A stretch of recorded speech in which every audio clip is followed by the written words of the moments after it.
तो चलिए स्टूडेंट्स, इस लेक्चर में हम कुछ और नए क्वेश्चंस देखते हैं based on LPP, linear programming problems, जिसको हम लीनियर ऑप्टिमाइजेशन प्रॉब्लम्स भी बोलते हैं। देखिए क्वेश्चन नंबर 15 मैंने लिखा है, an aeroplane can carry A maximum of 200 passengers.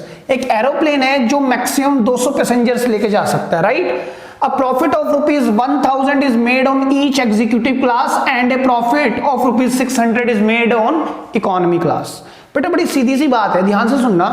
एक एरोप्लेन के अंदर ना दो तरह की सीट्स होती हैं, एक होती है एग्जीक्यूटिव क्लास या जिसको हम बिजनेस क्लास भी बोलते हैं, बिजनेस क्लास। क्लियर है ये बात। इसी तरह से एक क्लास होती है इकोनॉमी क्लास, है ना, और इसी को हम जनरल क्लास भी बोलते हैं, जनरल क्लास। ठीक है, ये टिकट्स थोड़ी सस्ती होती हैं और ये महंगी होती है। इसको लग्जरी सीट्स बोला जाता है। एक तरह से आप ये मान के चलें, ये सीट्स कम सोफा होती हैं और ये सीट होती है सिर्फ आप बैठे और एक आप माध्यम का यूज कर रहे हैं, एक बेसिकली आप मीन का यूज कर रहे हैं, ट्रांसपोर्ट मीन, आप एक स्थान से दूसरे स्थान पहुंचने के लिए, वो इस तरह की क्लास है। और एक एग्जीक्यूटिव क्लास है। तो मान लीजिए आपने एरोप्लेन बनाना है, मान लीजिए आपकी एक एयरलाइन की कंपनी है और आप एरोप्लेन बनवाते हैं और एरोप्लेन में आप अपने यात्रियों को लेके जाते हैं एक स्थान से दूसरे स्थान पर। बात समझने की कोशिश करना, जो एग्जीक्यूटिव क्लास है, इकोनॉमी क्लास है, जिस समय पर आप अपनी कंपनी फ्रेम कर रहे हैं, जिस समय पर आप अपना एरोप्लेन बनवा रहे हैं ना, उसी समय पर ये सीट्स लगा दी जाएंगी। बात समझें, अगर मैंने ये कहा भाई ये टिकट महंगी होगी तो ऑब्वियस सी बात है इस पर सफर करने वाले ज्यादा लोग नहीं होंगे कंपेयर टू दिस, है ना। इसी तरह से ट्रेन में भी होता है, एक एसी टायर होती है और एक स्लीपर क्लासेस होती है। स्लीपर क्लासेस सस्ती होती हैं क्योंकि वहां फैसिलिटी कम होती है, और एसी टायर से बढ़िया क्लास होती है क्योंकि उनकी टिकट्स भी महंगी होती है। ये बात समझ रहे हैं ना। लेकिन आप देखेंगे यूजुअली जो ट्रेन के अंदर एसी क्लासेस कम होती है कंपेयर टू स्लीपर क्लासेस, है ना। लेकिन सर आजकल उल्टा होता जा रहा है क्योंकि अब एसी से सफर करने वाले लोग ज्यादा हैं, है ना, जो लग्जरीज ज्यादा मांगते हैं। ऐसा ही हो रहा है ना। लेकिन हम लोग ऐसे सोचते हैं, मेरे को एग्जीक्यूटिव क्लास, मेरे को एक एरोप्लेन बनवाना है, तो एग्जीक्यूटिव क्लास में मान लो पूरे प्लेन में 200 सीट्स लगती हैं, जैसे इस क्वेश्चन ने कहा है 200 सीट्स में से मैं इनको अगर सेग्रीगेट करना चाहूं तो हो सकता है मैं 100 सीट इधर ले लूं और 100 इधर ले लूं। लेकिन सर मुझे पता है एग्जीक्यूटिव क्लास से लोग ज्यादा होते हैं इकोनॉमी में, तो ऐसा हो सकता है मैं 150 यहां ले लूं, 50 यहां ले लूं। क्योंकि ऐसा मैं क्यों सोच रहा हूं, पहले ही क्यों सोच रहा हूं सर, बाद में क्यों नहीं? क्योंकि बेटा सीट्स थोड़ी चेंज हो जाएंगी। मैं ये थोड़ी एग्जीक्यूटिव को हटा के इकोनॉमी लगा दूं उस समय पे, नहीं, फिर जो मैंने खर्चा किया वो वेस्ट गया। तो पहले ही सीट्स बताई जाती हैं, हाँ भाई इतनी सीट लगेंगी। जैसे ट्रेन है, ट्रेन में बोगीज होती हैं, तो एसी बोगी है और जनरल बोगी है या स्लीपर क्लासेस है, ठीक है। तो उसी तरह से जब प्लेन बनता है ना, तो पहले ही बता दिया जाता है भाई ये बिजनेस क्लास की सीट्स हैं, ये आगे वाली 10, 12, 15 सीट्स जिसमें 50 आदमी 40 आदमी बैठ सकते हैं, ये बिजनेस क्लास है, इसकी टिकट्स अलग हैं, महंगी हैं। और जो पीछे की सीट्स हैं वो इकोनॉमी या जनरल क्लास है जिसकी टिकट्स सस्ती है और कंपेयर टू बिजनेस क्लास काफी ज्यादा नंबर ऑफ सीट्स हैं वो, क्योंकि ज्यादातर लोग, चाहे आज है चाहे पहले था, ज्यादातर लोग इकोनॉमी क्लास पर ही सफर कर पाते हैं। आप जानते हैं हमारे देश में गरीबी कितनी है, तो एक स्थान से दूसरे स्थान पर, एक प्लेस से दूसरी प्लेस पर माइग्रेट होने के लिए, जाने आने के लिए हम यूजुअली इकोनॉमी क्लास को ज्यादा सीट्स देंगे अगर मैं एरोप्लेन बनवाने जा रहा हूं अपनी एयरलाइन कंपनी के लिए। क्लियर है ये बात। तो देखिए, तो कहता क्या है, जो 1000 रुपए प्रॉफिट होता है एग्जीक्यूटिव क्लास पर, और प्रॉफिट सर ये कौन सी क्लास है, इकोनॉमी क्लास, तो इस पर प्रॉफिट थोड़ा कम ही होगा, 600 रुपए प्रॉफिट होता है ना। आगे क्या कहते हैं, the airline reserves at least 20 seats for executive class. Airline ने 200 में से 20 सीट नहीं, कम से कम 20 सीट, कम से कम 20 सीट्स रिजर्व कर दी हैं एग्जीक्यूटिव क्लास के लिए। उसके बाद however at least 4 times as many as passengers prefer to travel by economy class. और उसके बाद बोलता है कि कम से कम 4 गुना, कम से कम 4 times passengers would like to travel या prefer to travel by economy class then the executive class. अगर इससे 20 लोग जाना पसंद करते हैं तो जो एरोप्लेन यानी एरोप्लेन बनवाने वाले ने या एयरलाइन कंपनी वाले बंदे ने, ओनर ने ये सर्च कराई, सर्वे कराया, तो भाई अगर 20 आदमी एग्जीक्यूटिव से जाते हैं तो 80 लोग 80 वो इकोनॉमी से जाना पसंद करते हैं। सर ये तो कम से कम 20 ना, 20 कैसे मान रहे हो? हाँ कम से कम 20। अगर यहां पर 21 है तो इसके 4 गुना 84 लोग, अगर यहां पर 100 है तो इसके 4 गुना मतलब 400 लोग इकोनॉमी क्लास से जाना पसंद करते हैं। अलग बात है इतने लोग जाएंगे कैसे, पैसेंजर ही 200 बैठ सकते हैं सर, है ना, ये बात समझने की है, ठीक है। आगे क्या कहता है, determine how many tickets of each type must be sold in order to maximise the profit for the airline, what is the maximum profit, solve this problem as LPP graphically. फिर से वही बात हुई। अच्छा सर इन questions में ना बेटा आप देखेंगे कि टेबल बनवाने का ज्यादा फायदा नहीं है, क्योंकि जो नंबर्स है ना वो ज्यादा नहीं दिए हुए हैं, एटलीस्ट वगैरह कर करके हमारे पास काम दिया। देखो ध्यान से आप कैसे चेक करेंगे सर, मैक्सिमम प्रॉफिट निकालना है, और प्रॉफिट किस कंटेक्स्ट में दिया हुआ है, एग्जीक्यूटिव क्लास और इकोनॉमी क्लास के रूप में। तो यहां पर मैं अगर एग्जीक्यूटिव क्लास ले लूं और यहां इकोनॉमी क्लास, इकोनॉमी है ना, एग्जीक्यूटिव ही लिख देता हूं मैं, क्लास को लिखने की भी जरूरत नहीं है, एग्जीक्यूटिव, ठीक है। तो आप लेट करेंगे यही एक्स वाई होंगे। तो मैं यहां लिख के दिखाता हूं, देखिए let the number of tickets in executive class be x and the number of tickets in economy class be y। ये बात समझ में आ रही है। अब हम क्या करेंगे सर, अब हम लिख के दिखाएंगे अपना, यानी कि इस पूरी लीनियर प्रोग्रामिंग को मैथमेटिकली फॉर्मुलेट करेंगे। तो पहले हम ऑब्जेक्टिव फंक्शन लिखेंगे अपना। ऑब्जेक्टिव क्या है सर मेरा, ऑब्जेक्टिव है प्रॉफिट को मैक्सिमाइज करना, है ना, तो प्रॉफिट मैक्सिमम है ना, तो जिसको हम z से रिप्रेजेंट करते हैं। आप जानते हैं एक पर, मैं प्रॉफिट को सबसे लास्ट में लिख देता हूं 1 मिनट के लिए।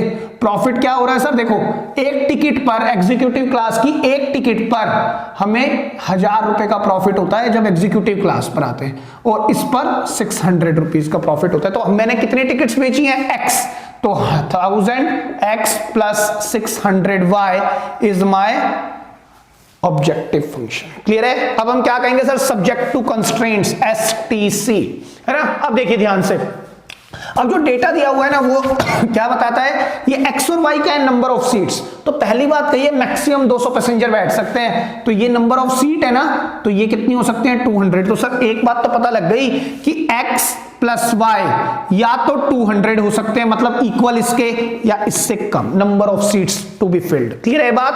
अच्छा दूसरी बात क्या कही है उसने, एक बात कहता है हाउएवर एटलीस्ट 4 टाइम्स, नहीं पहले एक बात ये भी बोली था, airline reserves at least 20 seats for executive class. अब मैं यहां पर ये फिल नहीं कर पाऊंगा, क्योंकि है ना इस डेटा को इस तरह से फिल करना टेबल में मुश्किल है।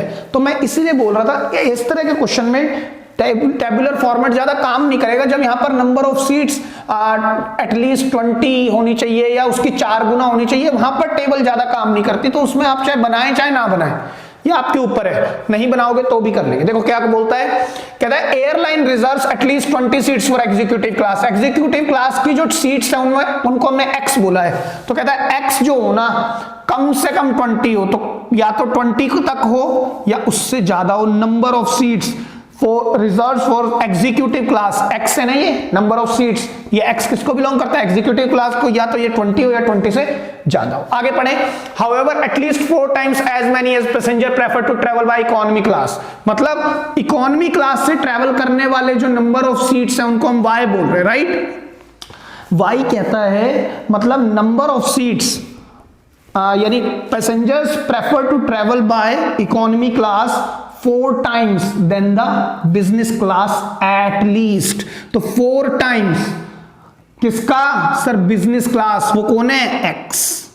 बात समझ रहे हैं। y जो इकोनॉमी क्लास से ट्रेवल करने वाले लोग हैं वो कम से कम 4 गुना है, तो हो सकता है इतने हो या इससे ज्यादा। बात समझे या नहीं समझे भाई, यही बात समझनी थी आपको, यही इंपॉर्टेंट है इसके अंदर। क्लियर है ये बात। अच्छा सर एक बात और, ये मेरे कैसे कंस्ट्रेंट्स हैं, रेस्ट्रिक्टेड कंस्ट्रेंट्स, और जो नॉन नेगेटिव कंस्ट्रेंट्स हैं x, y greater than equal to 0। Clear है ये बात, आप याद रखेंगे, और इसका मतलब क्या है, फर्स्ट क्वाड्रेंट, है ना। अब हम क्या करेंगे सर, लेट, वही काम फिर से स्टार्ट हो गया, x plus y is equal to 200। यहां पर कितना है, x is equal to 20। Sir इसको लेने की जरूरत नहीं है, डायरेक्ट इस पर काम करते हैं, y equal to 4x। Clear है ये बात। अब देखो यहां पर x को मैं अगर 0 रख दूं, अगर मैं यहां पर x लेता हूं, यहां y, x को मैंने 0 रखा तो y मिल गया 200, y को 0 रखने पर x मिल गया 200। अच्छा दूसरी बात यहां पर देखते हैं सर, यहां पर x को जो रखोगे ना वही मिल जाएगा, x को 0 रखोगे तो y 0 मिल जाएगा, है ना। x को 0 रखने पर y मिल गया 0। सर चलो एक पॉइंट तो ये हो गया। x को सर अगर 1 रखता हूं तो y मिल जाएगा 4।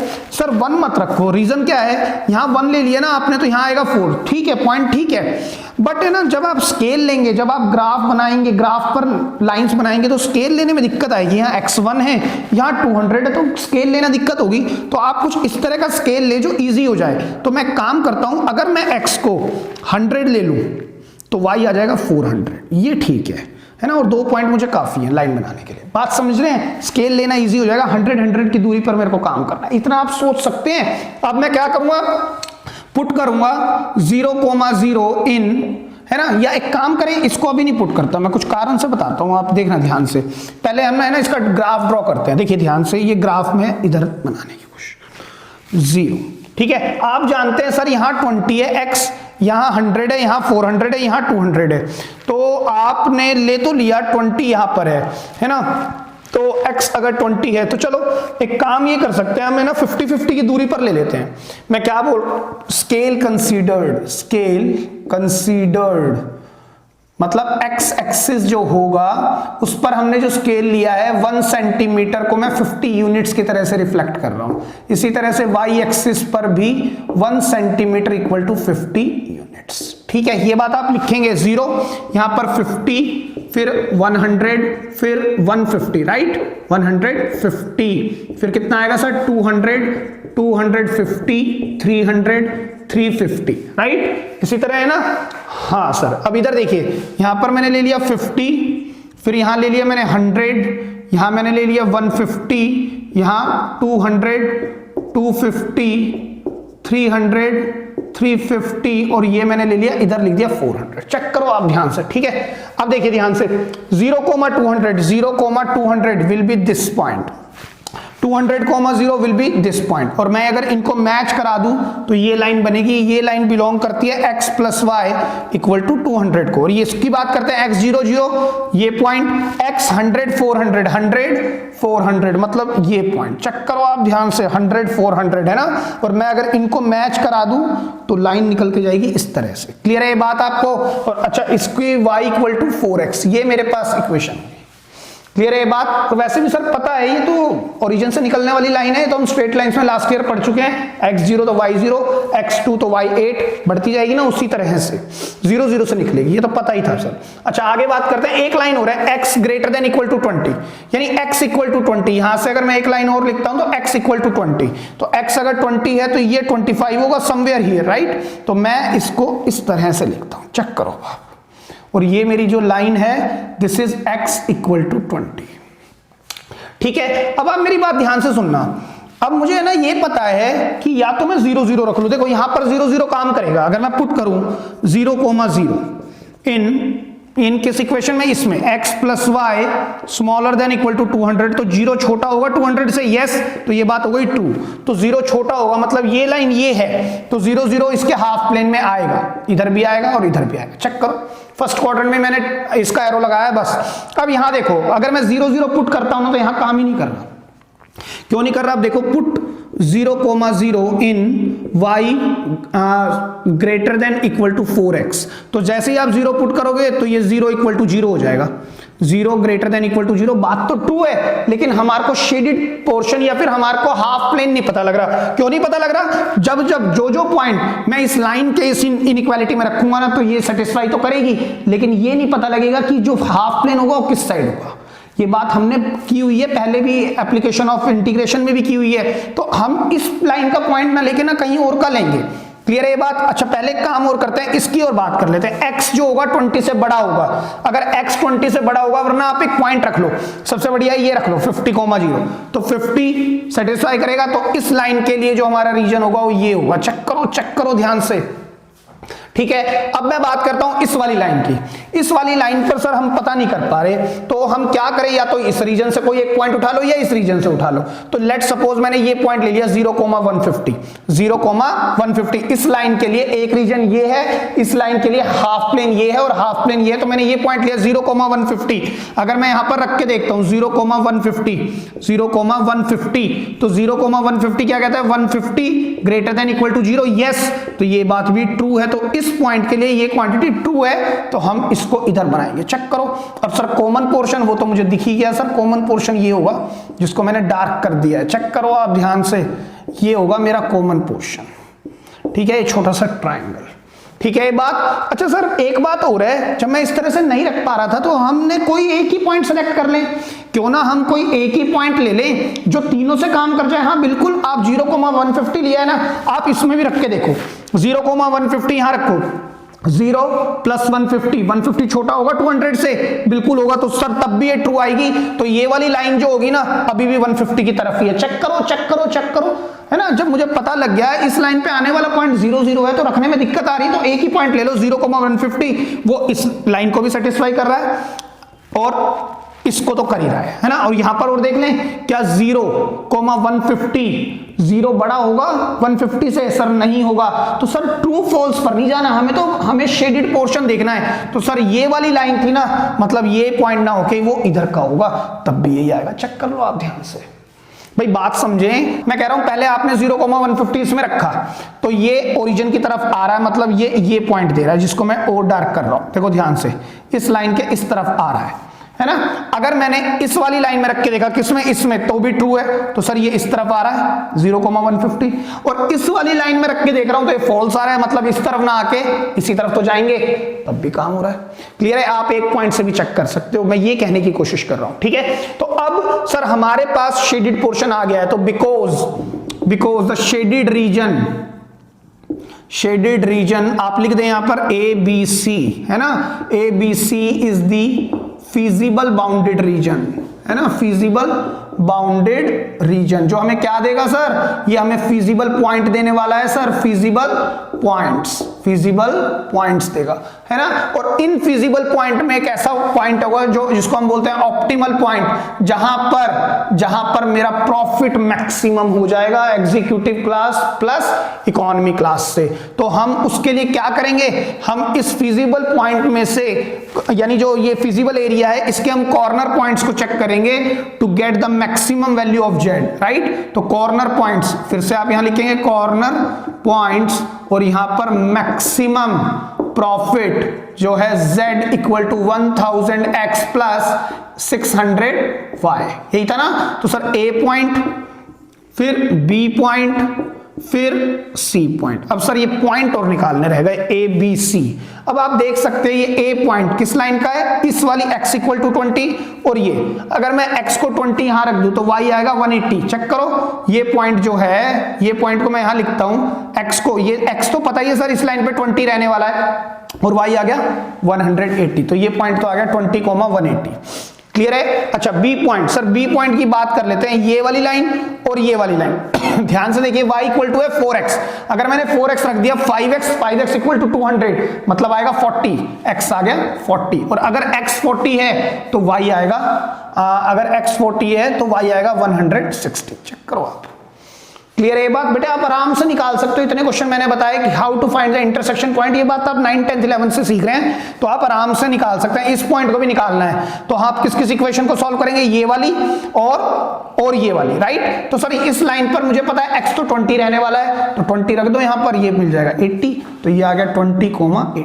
चेक करो आप ध्यान से, 20,80 आएगा ना, ये 20 है और ये 80 देगा। ठीक है, अब हम इसको चेक करते हैं। देखिए ये इसको z इक्वल टू 2000, 20 इंटू 1000 होगा 20,000 प्लस 180 इंटू 6 होता है 18, 6 होता है 108, 1 2 3, तो ये 1 2 3 0 तो लगेंगी ही, ये 20 के बाद 3 0 और ये 108 के बाद फिर 3 0, तो 3 0 तो आ गई 108 और 20 आ गया 128। ये इतना 1,28,000 प्रॉफिट होगा इस पॉइंट पर, मतलब इतनी बिजनेस क्लास हो और इतनी एग्जीक्यूटिव, इतनी बिजनेस मतलब एग्जीक्यूटिव क्लास हो और इतनी इकोनॉमी या जनरल क्लास हो। अब इस पर देखते हैं, z will be equal to 40 into 1000 will be 40,000 plus 160 into 600, 16 6 होता है 96, 1 2 3, तो इनको जोड़ोगे तो आएगा 1,36,000। तो देखो सर प्रॉफिट फिर शूट कर गया, 128 से ज्यादा हो गया जब बिजनेस क्लास इतनी है और जनरल क्लास इतनी है, इकोनॉमी क्लास, राइट। अब इस पर देखते हैं, 20 into 1000 will become 20,000 plus 80 into 600, ये हो गया 8 6 48, 1 2 3 48 और 20 कितने होते हैं 68,000 इतना प्रॉफिट। तो therefore the maximum profit to the airline industry will be this much if they would reserve 40 seats for business class and 160 seats for economy class। Clear है ये बात आपको अच्छे से? अब आप इसको लिख लें। तो चलिए स्टूडेंट्स एक और बढ़िया क्वेश्चन पर बात करते हैं। कहता है a toy company manufactures 2 types of dolls, है ना। ये आपकी एनसीईआरटी में मिसलेनियस में लास्ट क्वेश्चन है, मिसलेनियस एक्सरसाइज का लास्ट क्वेश्चन, एक बढ़िया क्वेश्चन है। कहता है toy company manufactures 2 types of dolls A and B. एक मैन्युफैक्चरिंग कंपनी है जो टॉयज बनाती है, 2 तरह की गुड़िया मतलब डॉल्स बनाती है ए एंड बी, जिनका नाम है ए और B. Market tests and available resources have indicated that the combined production level should not exceed 1200 dolls per week। Market test का मतलब है बेटा मार्केट में रिसर्च की गई और कुछ अवेलेबल रिसोर्सेज, मतलब उनके पास इतनी ही मशीनरी है कि वो पूरे हफ्ते में 1200 डॉल्स 1200 डॉल्स ही बना सकते हैं। मार्केट रिसर्च मतलब ये भी देखा गया भाई अगर आप जरूरत से ज्यादा बना दोगे तो वो इतनी सेल नहीं हो पाएंगी, तो आप इतनी बनाए जिससे वो फ्रेश रहें, साफ रहें, दो सेल भी है ना। और कुछ थोड़ा बहुत अमेंडमेंट करना है या मॉडिफिकेशन करते हैं तो टाइमली कर भी सकते हैं। अगर आप एकदम बहुत सारी बना देंगे, मान लो आपने कहा जी मैं तो बना सकता हूं, तो आपने बना दी, लेकिन अगर over a period of time अगर आपको लगा नहीं इसको हम और अच्छा कर सकते थे, इस डॉल को हम और भी सुंदर बना सकते थे, तो फिर वो तो आपकी चली गई है। तो अब जो आप नया लॉट बनाएंगे तब वो काम करेंगे, लेकिन आप पर वीक पर कुछ कुछ डॉल्स बना रहे हो तो वो ज्यादा अच्छा तरीका है, जिससे कि अगर कोई भी आपको मॉडिफिकेशन करनी है डॉल्स में तो नेक्स्ट वीक कर लेंगे, उस लॉट में चली जाएंगी। और आपने बहुत सारी बना दी तो हो सकता है कि 2 महीने बाद जो आपके दिमाग में डॉल है तब वो बना पाओ, तो महीने के बाद 2 महीने के बाद आप उनको सेल कर पाएंगे। क्लियर है ये बात? तो फिर क्या बोलता है, the demand for dolls of type B is at most half of that of dolls of type A. मतलब जो बी टाइप की जो डॉल्स है ना, उनकी जो डिमांड है वो ज्यादा से ज्यादा टाइप ए के डॉल्स की आधी है। क्लियर है बात? आगे पढ़ें फर्दर, मतलब आगे जाएं। The production level of dolls of type A, जो प्रोडक्शन लेवल है dolls of type A can exceed 3 times the production of doll of other type by at most 600 units. मतलब क्या हुआ, जो टाइप ए डॉल्स है ना वो उनका जो प्रोडक्शन लेवल है बढ़ाया जा सकता है 3 गुना। 3 गुना, और किससे 3 गुना सर? टाइप बी डॉल से, अदर टाइप है ना, और उसमें भी 3 गुना में भी 600 ज्यादा, है ना। मैं इसको मैथमेटिकली लिख के बताऊंगा जब आपको और अच्छे से क्लियर होगा, लेकिन आप समझने की कोशिश करें। If the company makes profit of rupees this much and this much per doll respectively on dolls A and B, how many of each should be produced weekly in order to maximise the profit? Solve the problem as LPP graphically. Again sir अगर मैं इस पर भी, इस question में भी अगर मैं टेबल वगैरह लेके चलता हूं ना तो कोई खास फायदा होने नहीं वाला। बस मेरे को ये पता है मुझे मैक्सिमम करना है प्रॉफिट, और प्रॉफिट दिया हुआ है डॉल ए और डॉल बी के कॉन्टेक्स्ट में दिया हुआ है ना, तो डॉल ए को ही हम एक्स लेंगे, डॉल ए डॉल बी, है ना सर। ये तो समझ में आ गया, ये x हो गया, ये y हो गया, और प्रॉफिट आपने यहां लिख दिया 12 और 16। अब यहां पर लिखना फिर मुश्किल है क्योंकि सब जो डेटा दिया हुआ है ना वो रिलेशन में दिया हुआ है, पहली डॉल का दूसरी डॉल के साथ, जैसे प्रीवियस क्वेश्चन था, है ना। तो सर ये जो काम है ना ये ज्यादा फायदेमंद नहीं है, ऑल्दो आप करना चाहो करें, बट आप देखेंगे कि इस टेबल को भरना थोड़ा मुश्किल हो रहा है। तो बेटर ये है कि लेट हम क्या लिख रहे हैं, how many of each doll should be produced weekly. Let the number of dolls, let the number of doll of type A be produced, कितनी सर x, हमने x मान ली, x यूनिट्स, है ना, इतनी नंबर ऑफ डॉल्स प्रोड्यूस की जाती हैं, and doll of type be produced y units. Clear है बात? अकॉर्डिंग टू क्वेश्चन हम सबसे पहले लिखेंगे अपना ऑब्जेक्टिव फंक्शन। मेरा ऑब्जेक्टिव क्या है sir? Objective function will be maximise करना है हमें प्रॉफिट को मैक्सिमम करना है, Z इक्वल टू, देखो एक डॉल अगर टाइप ए की बेचते हैं तो 12 रुपए मिलते हैं और टाइप बी पर 16 रुपए मिलते हैं। मुझे पता है कि कितनी नंबर ऑफ डॉल बेचनी है, हाँ सर x यूनिट, तो 12x प्लस 16y है ना। हम इतने क्वेश्चन कर चुके हैं तो आपको ये बात समझ में आई गई होगी अब तक। सब्जेक्ट टू कंस्ट्रेंट्स, ये एक अच्छा सवाल, यहां पर ये चीज अच्छी है, बाकी तो सॉल्यूशन तो उसी तरह होना है। देखिए ध्यान से देखना, सब्जेक्ट टू कंस्ट्रेंट्स के लिए हम क्या क्या लेंगे।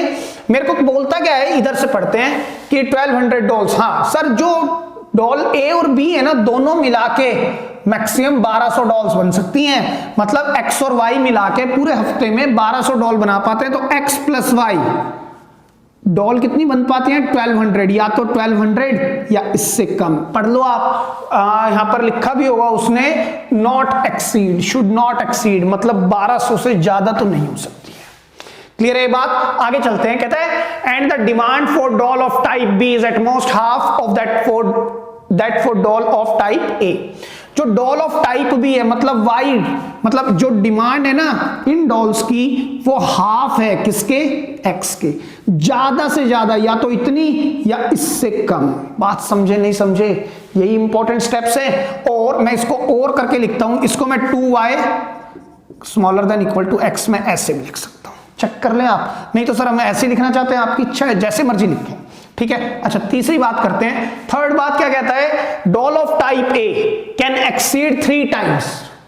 जो डॉल ऑफ टाइप ए है, मैं एक एक करके लिखता चलता हूं, x can exceed 3 times the production of doll of other type by at most 600। मतलब डॉल ऑफ टाइप ए ज्यादा है 3 times the production of doll of other type, मतलब टाइप बी से, तो 3y है ना। और can exceed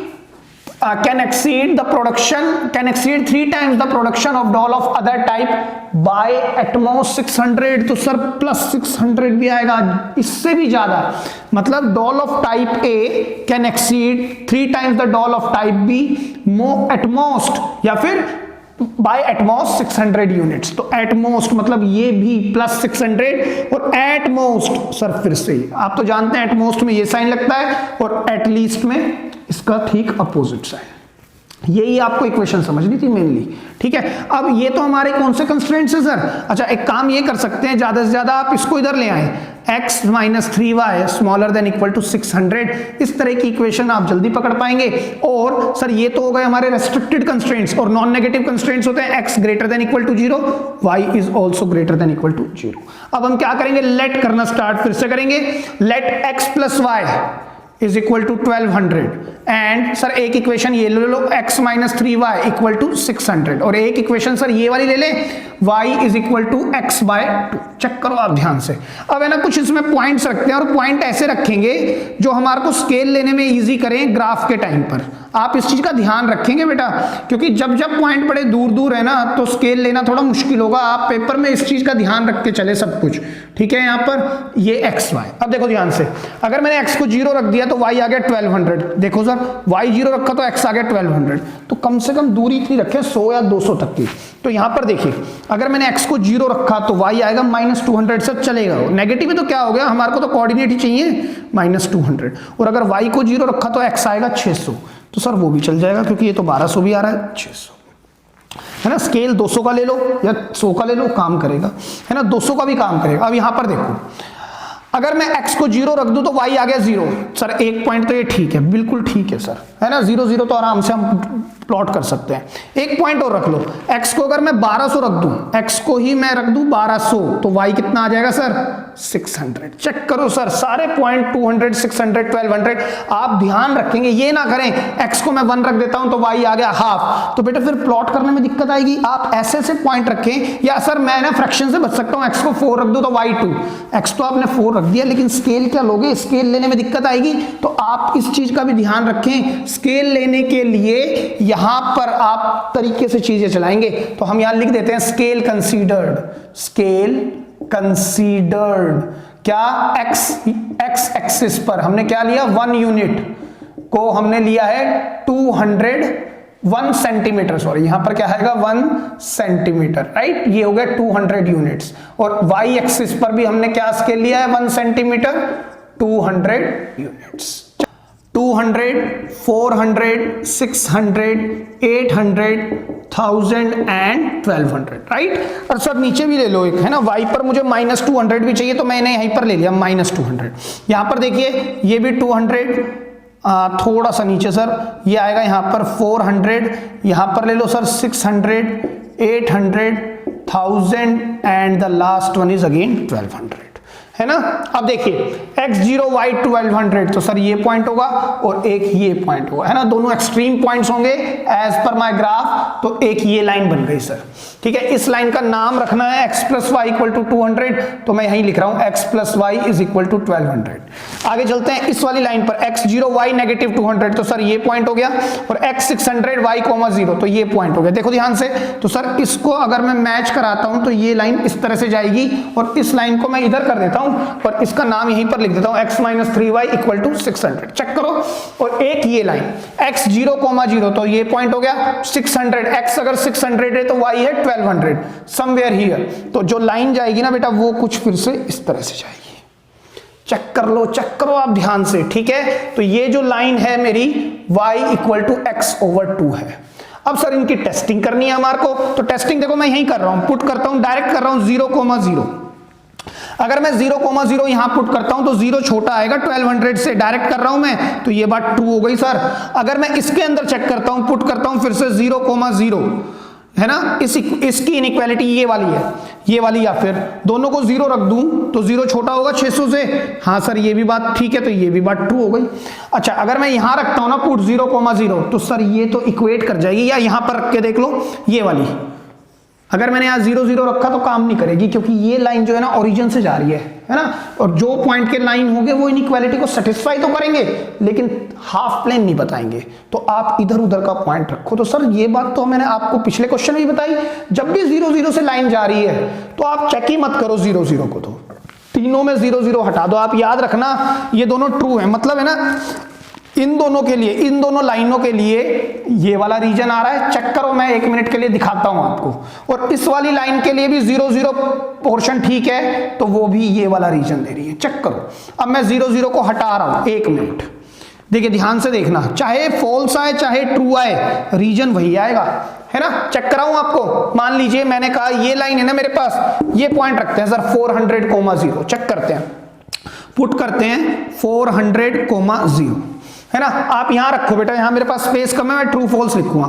400 + 0, 400 smaller than 1200, sir बिल्कुल ट्रू है। तो अगर ट्रू है तो ये वाली लाइन थी ये, तो 400, 0 की तरफ एरो आएगा, हाफ प्लेन ये लेगी, चेक कर लो आप, क्लियर है। अब मैं 400, 0 यहां रख के देखता हूं, 400, 0 ये वाली इक्वेशन मेरे पास ये रही, 400 क्या छोटा होगा 600 से, सर ये भी बात ट्रू है, पुट करो यहां पर भी 400, 0, तो ये भी बात ट्रू आएगी, है ना। अगर ये भी लाइन ट्रू दे रही है तो ये लाइन की इक्वेशन कहां है सर, ये वाली, तो सर इसके लिए 400, 0 ये वाला पॉइंट था, तो ये वाला इसकी तरफ भी आएगा, आएगा ना, बात समझ रहे हैं आप फिर से। अब मैं यहां पर भी 400, 0 रख सकता हूं, क्योंकि ये पॉइंट इस लाइन पर लाई नहीं कर रहा। अगर मैंने 400 रख दिया, कहां पर रखें सर, यहां पर, अगर मैंने 400x को रख दिया और ये 0 रख दिया, तो 400/2 आएगा 200, 200 बड़ा होगा ना 0 से, सर होगा, तो ये भी बात ट्रू है। तो मतलब ये हुआ इस लाइन के लिए भी ये पॉइंट इस तरफ आएगा। अब सर कॉमन पोर्शन मुझे दिखाने की जरूरत नहीं है, तीनों एरो देखो किस में आ रहे हैं, सर ये पूरा पोर्शन देखो ध्यान से, जिसको मैं शेड करने की कोशिश कर रहा हूं, ये सारा पोर्शन आपका कॉमन होगा, लेकिन सर मैं एक्स एक्सिस से नीचे अभी भी नहीं जाऊंगा, because of non negative constraint. It means the area, the shaded portion lying in the first quadrant. ये बात क्लियर है आपको। अब मेरे को देखो क्या निकालना है, मुझे एक पॉइंट ये चाहिए, ये पॉइंट सर मुझे पता है, ये पॉइंट हमें पता है, ये पॉइंट कौन सा था, ये वाला 600, 0, ये पॉइंट हमें पता है 600, 0। एक पॉइंट ये चाहिए था, ये पॉइंट हमें पता है सर 0, 0, है ना, ये O पॉइंट ही ले लेते हैं O, और एक पॉइंट मुझे ये चाहिए, तो 1, 2, 3 और 1, 4 पॉइंट्स पर मुझे मैक्सिमम देखना है कि मैक्सिमम क्या आ रहा है, प्रॉफिट, है ना। तो मैं इसको रब करता हूं और देखो, तो देखिए सर ये पॉइंट मान लो मैंने लिया A, ये पॉइंट है मेरे लिए मान लीजिए B, ये पॉइंट मैंने ले लिया C और ये पॉइंट O। तो because the shaded region, shaded region AOCB is the feasible bounded reason, है ना, बाउंडेड होगा ना सर, ये भी बिल्कुल होगा। तो ये हमें क्या देगा, it will give us feasible point, मतलब इस रीजन के अंदर आने वाले जितने भी पॉइंट होंगे वो मेरी इन सब इनइक्वालिटीज को, कंस्ट्रेंट्स को सेटिस्फाई करेंगे। But I would need optimal solution to get the optimal solution, है ना, where to get the optimal solution where profit function will be maximum is at the corner points of the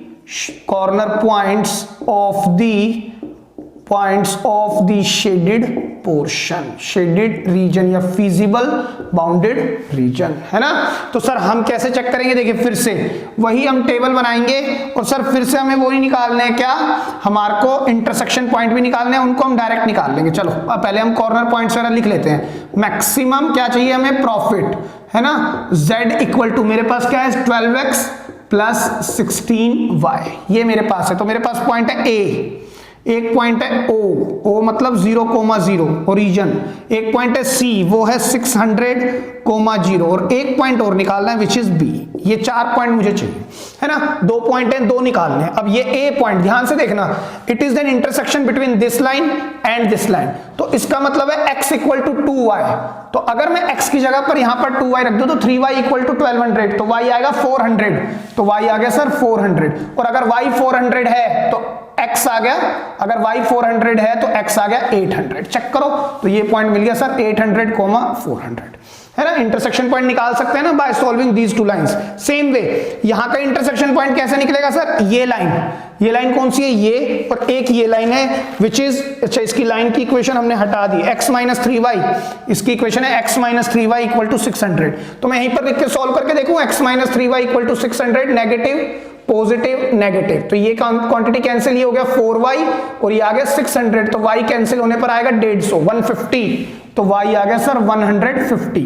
अगर मैंने 150 को ऊपर वाली equation में रख दिया तो y उधर जाएगा तो कितना आएगा 1050 इज x, 1050 एंड 150, तो यहां पर x आएगा 1050। आप ऐड कर लो इन दोनों को, 1200 ही आएगा। क्लियर है बात। तो हमारे पास ये 2 पॉइंट ये हो गए और 2 पॉइंट ये हो गए। अब यहां पर रख के देखो, 12 इंटू 800 होता है बेटा 9600 प्लस 16 इंटू 4 होता है 6400, इन दोनों को जोड़ोगे तो आएगा 16000, ये प्रॉफिट होगा। इसमें तो सर जीरो आ जाएगा, इसका कोई फायदा नहीं है। z इक्वल टू 12 इंटू 600, ये देगा 7200 प्रॉफिट। अब इसको देखते हैं, 1050 इंटू 12, ये हो गया बेटा आपका 12 इंटू 1000 होता है 12000 और 600, तो 12600 प्लस 16 इंटू 150, 16 इंटू 0 16, 16 5 या 88, 16 और 8 हो गए 24, तो 12600 और 2 ये हो गए 15,000। चेक करो आप, तो यहां से प्रॉफिट आ रहा है 15,000, लेकिन यहां से प्रॉफिट कितना आ रहा है सर, यहां से आ रहा है 16,000। So therefore the maximum profit will be 16,000 at 800,400। मतलब जब वो doll of type A produce करता है कितनी 800 और ये प्रोड्यूस करता है कितनी 400, तो टोटल कितनी हो गई अभी भी 1200, जितनी वो बना सकता था।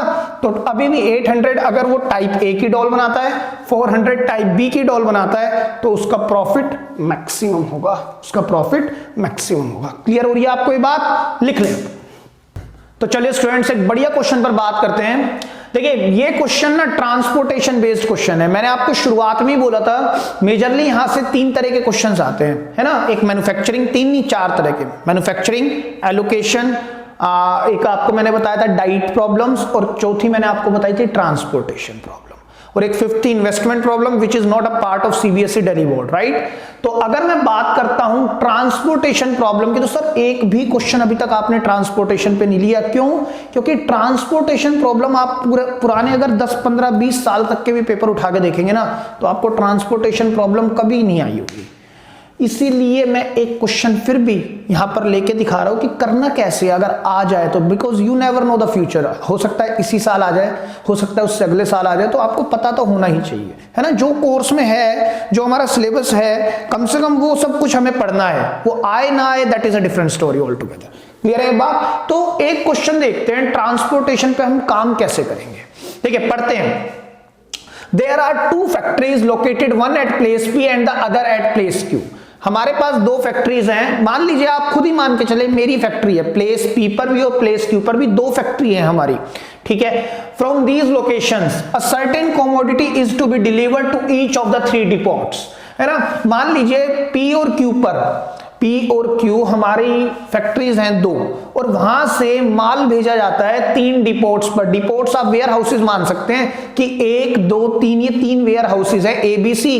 तो जो फैक्ट्री में माल तैयार होता है ना, हमारी दोनों फैक्ट्रीज में जो माल तैयार होता है उनको उन तीनों डिपोट्स पर भेजा जाता है। उसके बाद वो फर्दर माल होलसेलर्स या रिटेलर्स के पास इस तरह से डिस्ट्रीब्यूशन होता है and then go to the retailers, right. ठीक है, तो द वीकली रिक्वायरमेंट, जो हमारे पास हफ्ते की रिक्वायरमेंट है ना, ऑफ द डिपोट्स आर दिस।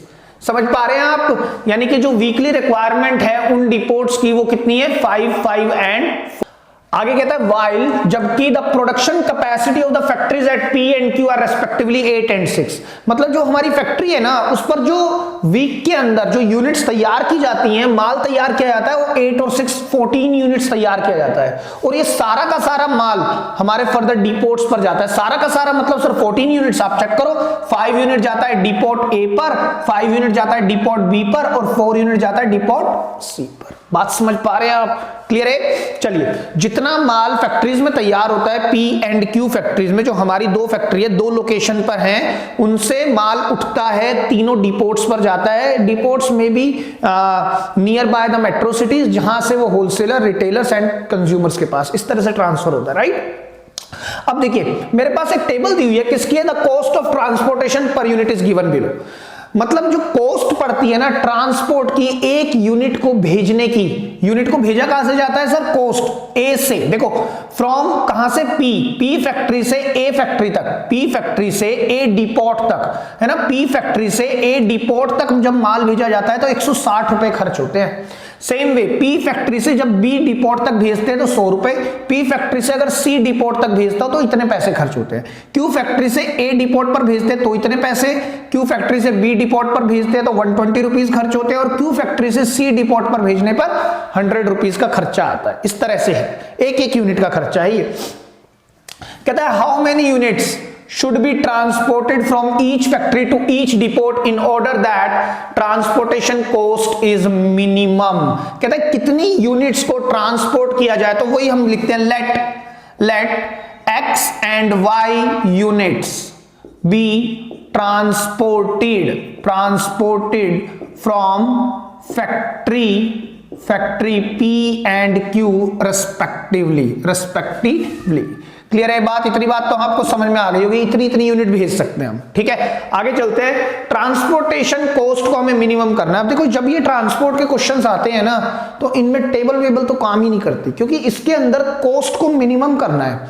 अब आप कहोगे सर जो कॉस्ट होगी ना, वो एक यूनिट को भेजने की 160 है, तो अगर मुझे x यूनिट भेजनी है तो 160x, फिर 100 into y, फिर 100 into x, फिर 120 into y, फिर 150 into x, फिर 100 into y। लेकिन दिक्कत क्या है, दिक्कत ये है कि जो टोटल जो हम बनाते हैं ना सामान, वो तो इतना ही बनता है 14 यूनिट्स। आप 100 into 160 into x, चलो ठीक है, फिर 100 into x, है ना। मान लो आपने कहा कि भाई 100 रुपए का खर्चा आता है, तो मान लो P से A पर मैं इस पर्टिकुलर डिपोट को 5 यूनिट की आवश्यकता है, और इसको भी 5 यूनिट चाहिए, और इसको भी 4 यूनिट चाहिए। सेम वे जो क्रिएशन होती है ना, वो 8 यहां पर और 6 यहां पर, क्रिएशन मतलब प्रोडक्शन होती है, तो 8 यूनिट यहां बनती है। तो आप खुद सोचो, 8 में से 5 की 5 यहां चली गई, तो 100 into 5, है ना, 160 into 5। बाकी जो 3 बच गई वो तो या कुछ इस पर जाएंगी, कुछ इस पर जाएंगी। तो सर ऑब्जेक्टिव फंक्शन को लिखने के लिए ना हमारे को कॉस्ट और यूनिट्स दोनों पर काम करना पड़ेगा, तब मैं अच्छे से लिख पाऊंगा। मतलब समझने की कोशिश करें। देखिए, मैं एक डायग्राम बनाता हूं यहां पे। एक 2 3 सर्कल, 3 डिपोट मैंने ये बनाए और एक मैंने यहां पर फिर आउल बनाया, है ना, 2 इलिप्स बनाए हैं और 3 मैंने सर्कल बनाया। देखिए ये है फैक्ट्री पी, फैक्ट्री पी, ये मैंने लिए फैक्ट्री क्यू, ठीक है। इसी तरह का आपके पास जो डायग्राम है बुक में भी बना हुआ है, एनसीईआरटी में एग्जांपल भी है इसी तरह का, ठीक है, आप देख भी सकते हैं। तो ए बी एंड सी ये 3 डिपोट हैं मेरे, ठीक है, ये डिपोट हैं, राइट। बात ध्यान से सुनना, फैक्ट्री पी जो सामान बनाती है ना टोटल वो बनाती है 8 यूनिट, फैक्ट्री क्यू जो सामान बनाती है वो बनाती है 6 यूनिट्स। सेम वे डिपोट ए की जो रिक्वायरमेंट है वो कहता है भाई मेरे पास तो स्पेस है 5 यूनिट रखने का, फैक्ट्री डिपोट बी कहता है मेरे पास भी स्पेस है 5 यूनिट रखने का, और डिपोट सी कहता है मेरे पास स्पेस है ओनली 4 यूनिट्स को लेने का। क्लियर है ये बात सभी को? अब बात समझना, देखिए ध्यान से हम समझिए, मैंने ये कहा कि फैक्ट्री पी से अगर मैं ए डिपोट तक, फैक्ट्री पी से अगर ए डिपोट तक मैं 1 यूनिट माल भी भेजता हूं ना तो 160 रुपीज की कॉस्ट आती है, 160 रुपीज की कॉस्ट आती है। सेम वे फैक्ट्री पी से मैं बी डिपोट पर माल भेजता हूं तो कॉस्ट आती है सर 100 रुपीज की। सेम वे अगर मैं यहां से इस डिपोट पर माल भेजता हूं फैक्ट्री पी से सी डिपोट पर तो कॉस्ट आती है 150 रुपीज। सेम वे मैं क्यू डिपोट से ए पर माल भेजता हूं तो 100 रुपए की कॉस्ट आ जाती है ना। और अगर मैं क्यू डिपोट से क्यू फैक्ट्री से बी डिपोट पर माल भेजता हूं तो 120 रुपीज की कॉस्ट आती है। और अगर मैं क्यू फैक्ट्री से सी डिपोट पर माल भेजता हूं तो खर्चा आ जाता है सर 100 रुपीज। चेक करो आप, है ना, मैं इस 100 को अंदर लिखता हूं क्योंकि मुझे यहां पर मालूम है यहाँ कैलकुलेशन होनी है थोड़ी सी, तो हम उसका यूज यहां करेंगे। क्लियर है? अब बात समझे। अब सर बात रह गई कि यूनिट्स कितनी भेजनी है, वही तो मैंने कहा let x and y be unit transported from factory P to all the 3 depots. भाई ऑब्वियस सी बात है, अब आपको देखने में लग रहा होगा सर इसको 5 यूनिट की रिक्वायरमेंट है, इसको भी 5 यूनिट की रिक्वायरमेंट है, इसको 4 यूनिट की रिक्वायरमेंट है। तो सर 5 यूनिट इससे तो महंगी पड़ रही है ना, इससे की बजाय इससे ले लो सर, पांचों की पांचों इससे ले लो। बात समझे आप, फैक्ट्री पी भी इसको भेज सकती है ए डिपोट को और फैक्ट्री क्यू भी भेज सकती है ए डिपोट को। तो सर जब 5 से ज्यादा यूनिट ये ले नहीं सकता तो पी की बजाय क्यू से मंगा लो ना, इनको सस्ता पड़ेगा। बात ठीक है, क्यू से मंगा सकते हैं, लेकिन सर क्यू से ये भी तो मंगाना चाहेगा सी, ये भी तो कहेगा भाई ये भी तो मेरा डिपो है तो मैं भी तो सस्ता चाहूंगा, मैं क्यों मंगाऊं 150 रुपीज देके, इससे ना मंगाऊं मैं भी। अब अगर आपने 5 यूनिट इसको यहां दे दी तो यहां तो बची गई 1 यूनिट बच गई, तो 1 इस पर चली गई तो सर इसके पास तो कुछ भी नहीं जाएगा। हाँ सर ये यहां से मंगा लेगा, लेकिन सर इसको क्यों नहीं 4 यूनिट दे देते हम, वाई टू दिस ओनली। तो हमारे को ना इस कैलकुलेशन को या इस पर्टिकुलर क्वेश्चन को कुछ ऐसा सोचना है कि जो मेरी कॉस्ट है ना, एक यूनिट की कॉस्ट वो सस्ती से सस्ती हो जाए, मिनिमाइज हो जाए। तो again it is a problem of LPP. Clear है ये बात? ठीक है। अब देखो क्वेश्चन को स्टार्ट तो करना ही है, आप उधर से करो या इधर से कर लो। मैं कह रहा हूं लेफ्ट टू राइट चलते हैं हम लोग, है ना, एक जेन्युइन प्रोसेस है कि भाई एक हम जो यानी कि जिस तरह से हम मूव करते हैं लेफ्ट टू राइट करते हैं तो हम लेफ्ट टू राइट ही चल पड़ते हैं यहां पर भी। देखिए मान लो फैक्ट्री पी से ए तक x यूनिट्स प्रोडक्ट भेज दिए मैंने। बात समझना, अगर मैंने फैक्ट्री पी से ए डिपोट पर x यूनिट माल भेज दिया और फैक्ट्री पी से बी डिपोट तक मैंने y यूनिट माल भेज दिया सर, y यूनिट, तो सर फैक्ट्री पी से सी डिपोट तक z यूनिट माल भेज दें। लेकिन सर z से काम तो ठीक है, बट z से हम काम इसलिए नहीं करेंगे क्योंकि हम सिर्फ 2 वेरिएबल्स पर काम कर रहे हैं, x और y। याद करें आप जितनी भी इक्वेशन बना रहे हैं या इनइक्वालिटीज बना रहे हैं, x plus y greater than equal to 100, किसी में भी x y z greater than equal to 100, ये आपके कॉलेजेस का पार्ट है, अभी आपको नहीं पढ़ना है। ये बात समझ में आ रही है मैं क्या कहने की कोशिश कर रहा हूं? तो आप इस बात को अच्छे से समझ के चलेंगे कि हमारे को ना z मतलब 3rd वेरिएबल से बच के निकलना है अभी आपके कोर्स में, ठीक है।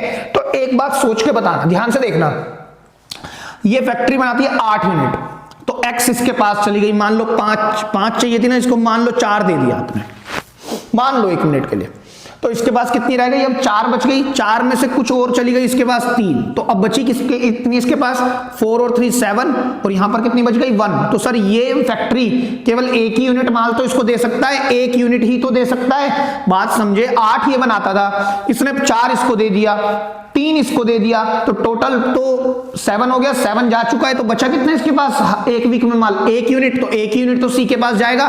तो इस बात का मतलब ये हुआ अगर x यूनिट इसको दे दिया, y इसको दे दिया, तो बचा कितना 8 minus x minus y units. ये बात समझ में आई, वो जाएगा फैक्ट्री P के पास।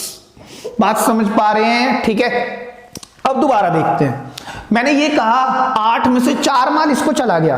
अब डिपोट से समझते हैं, 8 में से 4 चला गया डिपोट के पास, ए डिपोट के पास।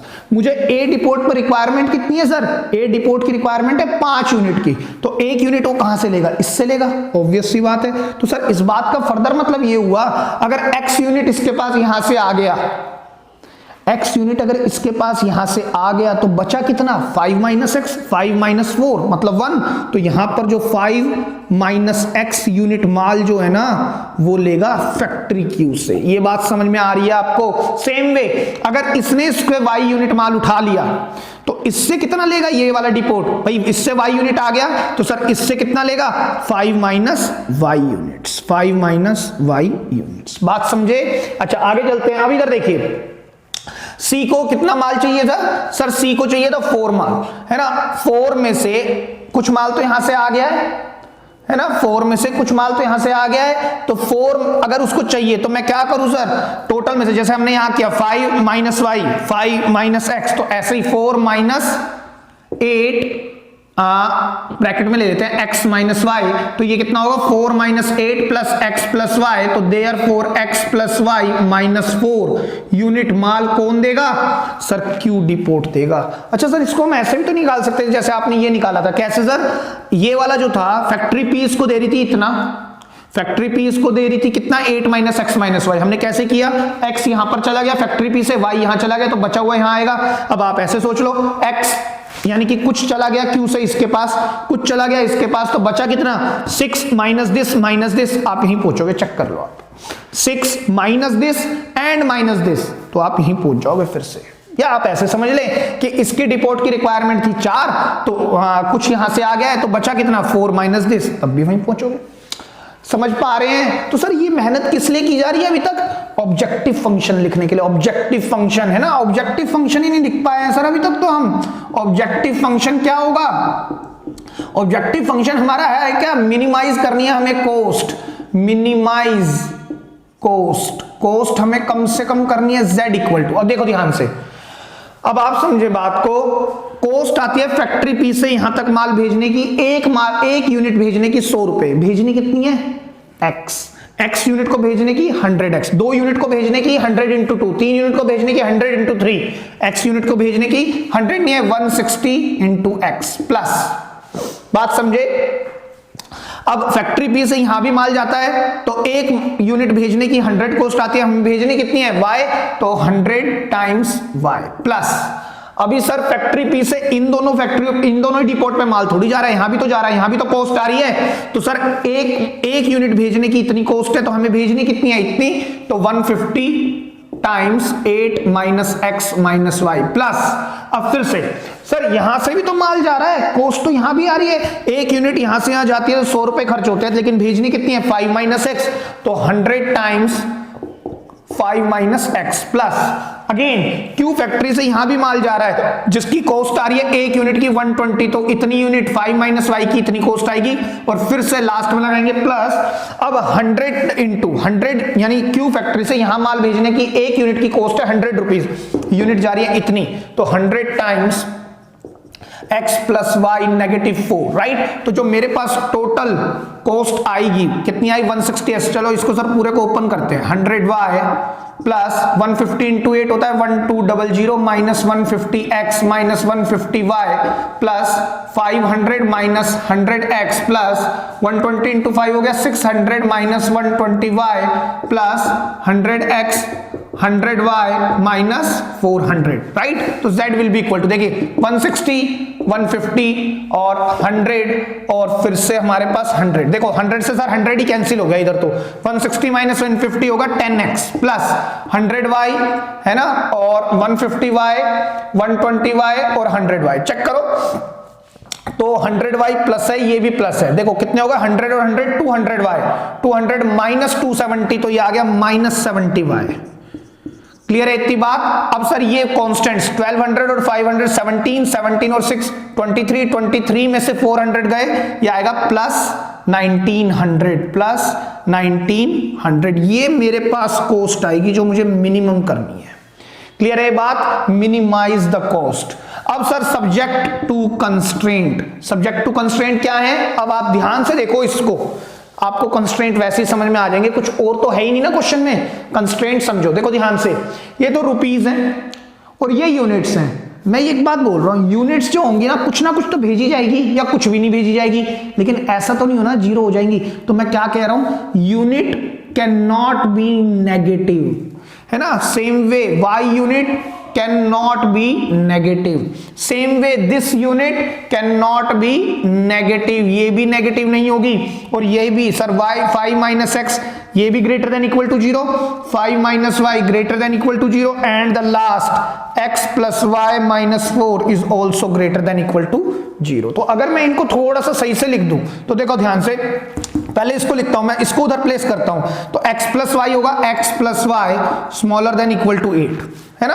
हम ऐसे भी तो लिख सकते हैं, या आपको अगर नहीं समझ में आया तो देखो मैं ऐसे लिखता हूं, इस वाली को मैंने लिख दिया 8 equal to x plus y, equal नहीं है बेटा, ये इनइक्वालिटी है, राइट। तो और करके मैं लिख सकता हूं x plus y smaller than equal to 8। इसी तरह से इसको लिख सकता हूं, मैं x को उधर प्लेस कर रहा हूं, x smaller than equal to 5, right. अब मैं y को उधर प्लेस कर रहा हूं तो y smaller than equal to 5। इसी तरह से देखो ध्यान से, ये y है ना, अब मैं 8 minus 4, 8 plus x plus y, बेटा ये 8 नहीं है, x प्लस वाई, राइट।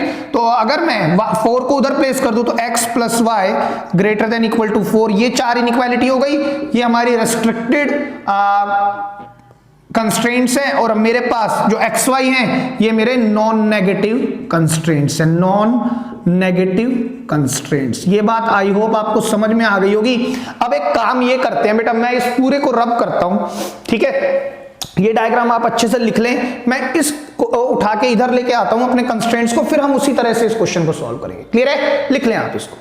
तो चलिए स्टूडेंट्स, हमने सब्जेक्ट टू कंस्ट्रेंट्स वगैरह सब इधर लिख लिए हैं, अब हम इस पर काम करते हैं। लेट, फिर से वही चीज, let this x plus y is equal to 8, x plus y is equal to 4, है ना। इन पर हमें चेक करने की भी जरूरत नहीं, ना इस पर ना इस पर। और ये क्या दिखाता है, the feasible region belongs to the first quadrant. आप थोड़ा लिख दिया करें, ये इट रिप्रेजेंट या it means the feasible region lying in the first quadrant, ये बात लिख दिया करें, ठीक है। अब यहां से हम क्या निकाल देते हैं सर, कोऑर्डिनेट निकाल देते हैं। तो बहुत आसान है सर, x y 0 रखो x को तो y मिल जाएगा, 8 y को 0 रखोगे तो x मिल जाएगा 8। सेम वे अगर मैंने यहां पर भी इसी तरह रख दिया x y, x को 0 रखने पर y 4 और y को 0 रखने पर x भी 4। अब एक काम और कर लेते हैं, टेस्टिंग और कर लेते हैं। ऑन 0,0 है ना, on 0,0 check x plus y smaller than equal to 8, या पुट करके 0,0 देखेंगे तो 0 स्मॉलर देन इक्वल टू 8, तो सर ये बात 2 है।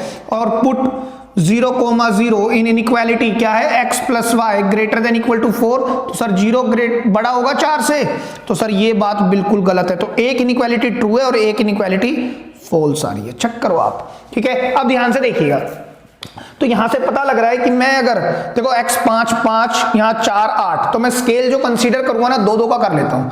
Scale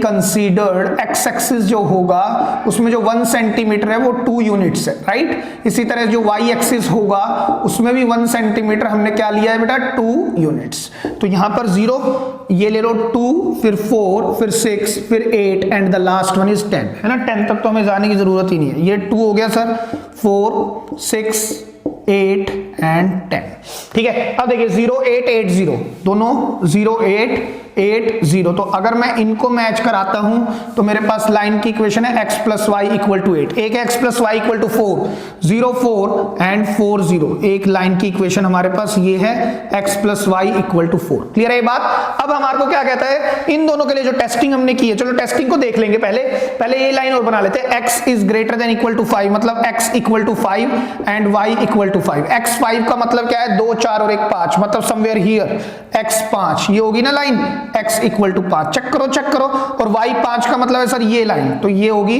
y equal to 5, check कर लो आप ध्यान से, ठीक है। अच्छा अब मेरी बात ध्यान से सुना, आप टेस्टिंग करते हैं इस पे।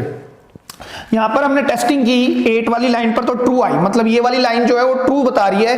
0.00 को 0.00 अगर ट्रू है, 0 छोटा होगा तो ये इसकी बात कर रहा है। चेक करो आप ध्यान से, कर रहा है ना, इसी रीजन की बात कर रहा है। सर इसकी भी तो बात कर रहा है, हाँ इसकी भी बात कर रहा है फर्स्ट क्वाड्रेंट में, ठीक है। मैंने एक एरो लगाया। यहां पर देखो x + y = 4, तो ये किसकी बात कर रहा है, ये 0 0 इसके हाफ प्लेन में नहीं आएगा, मतलब इस लाइन के हाफ प्लेन में 0 0 नहीं होगा, तो ये इस तरफ होगी। ये तो सर सेकंड क्वाड्रेंट या थर्ड क्वाड्रेंट आने लग जाएंगे, और इसकी भी बात नहीं करते, हम क्वाड्रेंट पर ही रहते हैं, तो ये इस तरफ देगा। तो सर वैसे ही देखने से पता लग रहा है ये इस रीजन में ये वाली लाइन तो आ ही नहीं रही ना, ये आ रही है, तो कहीं ना कहीं ये रीजन मुझे कॉमन दिख रहा है। इसको कंफर्म भी कर लेते हैं। कैसे, देखो ध्यान से, x = 5 और जो x है ना 5 से छोटा होगा। x अगर 5 है, यहां पर 5x और यहां पर y 5 है। चेक करो, x कहता है x की जो लाइन है ना 5 उससे छोटी होगी, या फिर आप कुछ नहीं इसमें 0 0 रख लो, 0 0 इन x ≤ 5, तो 0 छोटा होगा 5 से, सर ट्रू होगी। ये बात भी ट्रू आ गई ना, ट्रू फॉल्स से लेना देना नहीं है। बात ये पॉइंट के लिए अगर ये ट्रू है तो ये इसके हाफ प्लेन में आएगा 0 0, मतलब 5 इसकी तरफ, यानी 0 0 की तरफ इसका हाफ प्लेन आएगा, वो इस तरफ इस तरफ इस तरफ। अब आपको फिर दिख रहा होगा कॉमन, तो सर यही दिख रहा है, ये तो कॉमन दिख ही नहीं रहा है, तो इनको भी आपको लेने की जरूरत नहीं है। बात समझने की कोशिश करें। सेम वे अगर मैं इसकी बात करता हूं तो यहां भी 0 0 रख के देख लो, 0 0 इन y ≤ 5, तो 0 छोटा होगा 5 से, सर ये भी बात ट्रू है, तो ये पॉइंट भी इस इनइक्वालिटी के हाफ प्लेन में आएगा, तो y = 5 मतलब 0 0 इधर तो ये होगा। चेक करो आप, तो सर हमें तो कॉमन पोर्शन चाहिए, तो वो यही होगा जिसको हमने लगा दिया। चेक करो आप ध्यान से, क्लियर है बेटा ये बात। अब देखो इसको हम शेड कर देते हैं, अच्छे से शेड करेंगे, आप थोड़ा सा अच्छे से पेंसिल को शेड करेंगे। पहले आप इसको है ना ज्यादा डार्क शेड ना करें, पहले आप कंफर्म हो फिर आप इस पर डार्क शेड करें, जिससे कि आप बार बार इरेजर का यूज ना करें। क्लियर है ये बात। तो ये पॉइंट है, और सर मेरे पास कौन सा पॉइंट है, देखो ध्यान से, एक पॉइंट ये हो गया, एक ये हो गया, एक ये हो गया, एक ये हो गया और एक ये हो गया, राइट, और एक ये भी है सर। चेक करो आप, चेक करो 1 2 3 4 5 और 6 पॉइंट है हमारे पास। इस पॉइंट का नाम है A, इस पॉइंट का नाम है 0,5, इस पॉइंट का नाम है B, लेट सपोज ये पॉइंट है 0,4, ठीक है। इस पॉइंट को हम ले लेते हैं C विच इज 4,0, इस पॉइंट को हम ले लेते हैं D विच इज 5,0। अब सर ये पॉइंट रहेगा E और F, है ना, E और F भी निकाल सकते हैं सर, फटाफट निकाल देंगे हम। तो कैसे, इंटरसेक्शन पॉइंट है किस लाइन का, इस लाइन का और इसका। x 5 है, 5 रखो तो y आएगा 3, और x है ही 5। चेक करो, है ना। अब इसकी बात करते हैं सर, ये लाइन y = 5, तो y तो 5 ही रहने वाला है, और ये लाइन अगर 5 रख दिया तो x आएगा 3। चेक कर लो आप ध्यान से, चेक करो ध्यान से, ठीक है। क्लियर है ये बात। तो बिकॉज आप क्या लिखेंगे, because the shaded region A B C D E F is the bounded feasible region, है ना, bounded feasible region in which all the feasible points will satisfy all the constraints, है ना। आप कोई भी पॉइंट उठा लो, जैसे मैंने ये 4,0 ले लिया, ये अंदर का ही पॉइंट है एक तरह से, तो 4,0 आप यहां रखो, 4 + 0 4, 4 छोटा होगा इससे, ट्रू। 4 + 0 4, 4 बड़ा होगा या इक्वल होगा, ये भी बात ट्रू। 4 छोटा होगा इससे, ये भी बात ट्रू। 0 4,0 रखना हो तो y को 0 रखेंगे, 0 छोटा होगा वो भी बात ट्रू, और ये भी बात ट्रू आएंगे। चेक करो आप, क्लियर है बात। तो ये रीजन हमें क्या देगा, फिजिबल पॉइंट देगा, है ना। तो अब हम क्या कहेंगे, to get the optimal point on which our cost will be minimize, है ना। और यहां पर देखिए इस कोस्ट में ना, पिछले जो हमने इधर किया था उसमें से मैंने 10 कॉमन ले लिया था, तो कोस्ट ये बना दी थी, जिससे हम काम आराम से कर पाएंगे। तो हम इसको कहां चेक करेंगे, ऑन कॉर्नर पॉइंट्स। अब सर अब टेबल बना दो, बस एक टेबल बनाओ, आंसर पाओ लास्ट। देखिए यहां पर कॉर्नर पॉइंट्स, और यहां क्या लेंगे सर, मिनिमाइज z क्या है sir, 10 times x - 7y plus में 19। तो A पॉइंट कुछ होगा, फिर B पॉइंट लेंगे सर, फिर C पॉइंट, फिर D पॉइंट, फिर लेंगे हम E point, and the last one will be F point, है ना। 6 पॉइंट हमने लेने हैं। A पॉइंट है 0,5, चेक करो आप, 0,5, B पॉइंट है 0,4, C पॉइंट क्या है 4,0, D पॉइंट क्या है 5,0, चेक करो 5,0, E पॉइंट है सर 5,3 और दिस इज 3,5। ठीक है, रख के देखते हैं। देखिए चलिए 0,5 रखते हैं, Z = देखो x को 0 रख दिया, ये हो गया 35 प्लस 190 कितना हो गया सर, ये हो गया 155, राइट। 35 हाँ 155 इंटू 10 देगा 1550, ये मिनिमम कॉस्ट है। z इक्वल टू, अगर मैंने 0 रख दिया ये तो खत्म, 4 7 जा 28 माइनस 28 प्लस 90 होता है 162 इंटू 10 1620 है ना। अगर मैं इसको रखता हूं तो z इक्वल टू देखो 4 और 196 इंटू 10 1960 कॉस्ट आएगी, ये 4,0 है। इसी तरह 5,0 रखते हैं तो 5 प्लस 195 इंटू 4 प्लस ये 1940 आएगी ना बेटा, 6 नहीं आएगा, 4 प्लस दिस और 5 प्लस दिस 1950 और यहां पर देखिए 5 रखें, 5 माइनस 21 195 में से अगर 21 माइनस करते हैं तो आता है 174 इंटू 10 दिस, तो z इक्वल टू 3 माइनस 35, तो 193 में से 35 माइनस करना है, 193 माइनस 30 होता है 63, तो 158 इंटू 10 1580, ये कॉस्ट आएगी। चेक करो आप ध्यान से। तो इस बात का मतलब ये हुआ सर जब minimum transportation cost will be this eight point this, इस बात का फर्दर मतलब ये हुआ कि जो XY होंगे ना ये होंगे, मतलब X यूनिट भेजी जाएगी A डिपोट पर। बात समझे, अगर मैं एक बात कह रहा हूं कि जो फैक्ट्री थी ना हमारी, क्या नाम था, P फैक्ट्री से A डिपोट पर 0 यूनिट भेजी जाएंगी, P फैक्ट्री से A डिपोट पर 0 यूनिट और P फैक्ट्री से B डिपोट पर 5 यूनिट, और जो बच गई यूनिट वो तीसरे डिपोट पर। देखो मैं इसको है ना आपको दोबारा से डायग्राम बना के दिखाता हूं इधर ही, और फिर इसको फाइनल करते हैं। देखिए मैंने क्या कहा था, ये P फैक्ट्री है और एक डिपोट ये है, एक डिपोट ये है, एक डिपोट ये है, और एक फैक्ट्री ये है, ये फैक्ट्री है Q फैक्ट्री, ये A B C है ना। 1 मिनट के लिए मैं कॉस्ट नहीं लिख रहा, मैं वैसे ही आपको सिर्फ यूनिट लिख के दिखा रहा हूं। देखो ध्यान से, यहां पे से मैंने कहा था इसको X यूनिट दे दो, इसको Y दे दो, तो जितनी बच गई यहां पर कितनी बनती है सर, टोटल बनती है इस पर 8 और यहां पर बनती है 6, इसको 5 की रिक्वायरमेंट है A डिपोट को, इसको भी 5 चाहिए और इसको चाहिए 4। तो मैंने कहा था 8 में से X इसको दे दो, 8 में से Y इसको दे दो, जो बच गई कितनी बच गई sir, 8 minus X minus Y वो इसको दे दो, ठीक है। सेम वे मैंने क्या कहा था, अगर X इसके पास चली गई तो यहां पे से कितनी लेगा, 5 माइनस X, ये वाला डिपोट। अब ये वाला डिपोट अगर Y यूनिट यहां से ले चुका तो यहां से कितनी लेगा, 5 माइनस Y है ना, 5 माइनस Y यहां से लेगा। अब यहां से 4 minus 8 minus X minus 4 minus 8 minus X minus Y, तो अल्टीमेटली जो आंसर आएगा X प्लस Y माइनस 4, ये आया था। मतलब C डिपोट इससे इतनी यूनिट लेगा। अब देखो ध्यान से, मेरे पास पॉइंट आया 0,5, कहता क्या है, P जो है ना इसको 0 यूनिट देगा और इसको देगा कितनी यूनिट, 5 यूनिट। तो ऑब्वियस सी बात है, देखो 8 यूनिट थी, 8 में से एक भी यूनिट यहां नहीं जाएगी, 5 यूनिट यहां जाएंगी, तो यहां पर कितनी जाएंगी सर, 8 माइनस 0 माइनस 5 मतलब 3, वो तो मुझे दिख रहा है, 5 यहां चली गई तो 3 ही तो यहां जाएंगी। अब आगे बढ़ते हैं, अभी भी X P से इसके पास एक भी यूनिट नहीं आई, तो 5 माइनस X क्या है 0, तो सर 5 यूनिट यहीं से आएंगी, 5 माइनस 0 इक्वल टू 5, मतलब A डिपोट को सारी यूनिट क्यों देगा।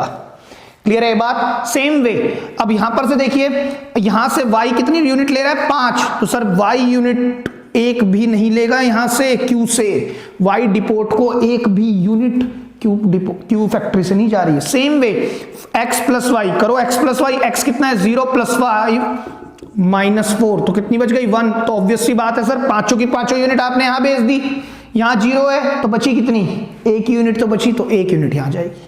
बात समझ पा रहे हैं किस तरह के क्वेश्चंस हैं, ठीक है। तो यूनिट्स पर मेनली गेम था, और जो कॉस्ट होगी बेटा, मिनिमम जो भी कॉस्ट करनी है वो तो कॉरस्पॉन्डिंग टू यूनिट्स होगी ना, क्योंकि एक यूनिट की कॉस्ट दी हुई है। तो ऑब्जेक्टिव फंक्शन को लिखने का मेन गेम था यहाँ पे, ऑब्जेक्टिव फंक्शन ही समझ नहीं आ रहा था। समझ रहे हैं आप बात को, आप डायरेक्ट नहीं लिख सकते थे इसको। क्लियर है बात। तो this is all about for today's lecture, as well as by this lecture I would say your linear programming problems chapter is wrap it up now, ठीक है, लिख लें। Thank you so much.